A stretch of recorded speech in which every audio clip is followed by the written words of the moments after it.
What's going on, y'all? It's your boy H Dog, and I'm back here with another video.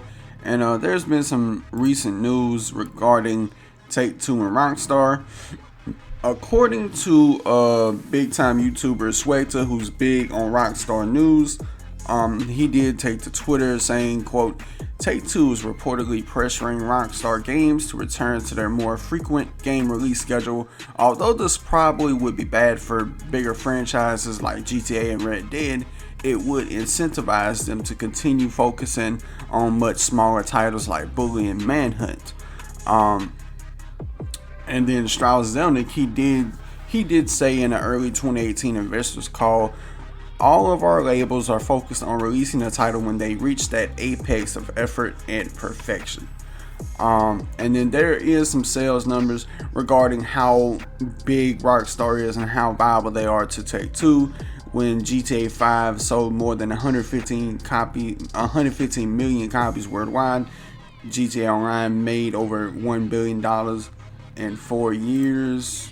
GTA 5 being in the top US sales charts for 74 consecutive months straight here in the United States. GTA 5 being the best-selling game of the last decade, also making more than 500 million in 2019. Red Dead 2 made 725 million in 3 days and also sold 23 million copies in 5 months, which was the best-selling game in 2018. Now, since then, here is their list of releases since they've been a part of Take-Two. In 2001, GTA 3 and Max Payne released. Then Vice City came out in 2002. Manhunt, Max Payne 2, and Midnight Club 2 all came out in 2003. Red Dead Revolver and San Andreas came out in 2004. Midnight Club 3 and The Warriors 2005. Bully 2006. Manhunt 2007. GTA 4 2008. Red Dead Redemption 2010. LA Noire 2011. Max Payne 3 2012. GTA 5 2013. And then Red Dead 2 in 2018. Now, some would argue that, some would try to make a case that, yeah, they should release more games.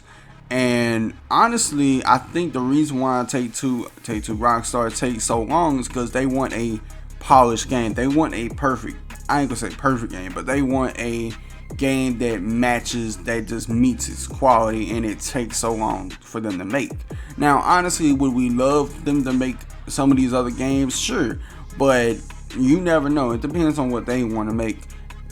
I digress. Now, granted, they did make a whole bunch of games that made them money last generation and even into the generation before it. But you started seeing a trend in Rockstar's release schedule when you started seeing like some games started coming out, like one game a year that they would have coming out, and then you compare it to the previous gen where they had multiple titles coming out at the same time within the same year.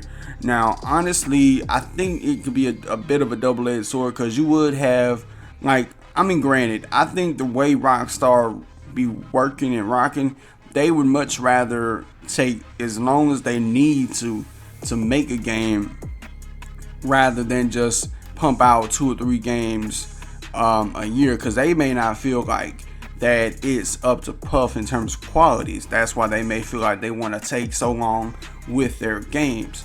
And honestly, I think it could be a case of Rockstar possibly being their own worst critic in a way, because this is like, I think that they're their own worst critic, because they may look at certain things in their games like, you know what, we want to make it this perfect, and to us, it may be something we can look over, and we have other things within the games to kind of fall back on and say this was great, that was great. But they may be their own worst critic, and thus that's probably why that they just choose to like release 1 or 2 games per gen, which to me it really is no problem to me at all. And granted, you look at the money each of them games made alone, they made a hell of a lot of money. Could you imagine if they did? Could y'all imagine if Rockstar ended up going back to that? And not because Take-Two wants them to, because they just want to do it. themselves, if they were to start going back to releasing more games within their portfolio more often, then I would imagine that those titles will sell about or possibly around the same that some of their biggest franchises sell. Because this is Rockstar, people love their games. I would imagine if another Bully was to eventually one day come back and come out, that I do think that they would, that game probably would make a boatload of cash for just off of that game alone, and other games too, as well as another Max Payne or another Man. But then again, I don't know if Manhunt would be accepted in today's society, considering I think it almost got banned at one point. Correct me if I'm wrong. But honestly, it kind of makes me think. Now, it did say that it's pretty much a rumor. This is just a chalked up rumor that Take-Two, is supposedly trying to put pressure on Rockstar to release more games. But honestly, if this is the case, if let's just say hypothetically speaking, if this is true, where Take-Two trying to put pressure on their breadwinner, on their breadwinning studio, that's not a wise move if you ask me. That's actually a bold move. I don't give a fuck if you are Take-Two, because if you try to tell them, hey, you need to release more games, they could easily, because of the money that they've been making in their past 2 games, they could easily, hands down, shoot 2 middle fingers in your face and call it a day. They can just say, fuck you, Take-Two, we gonna do our own thing.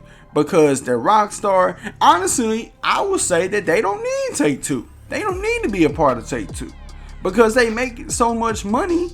And if Take-Two wants to put pressure on anybody, put pressure on 2K. Y'all seen how glitchy of a mess WWE 2K20 was.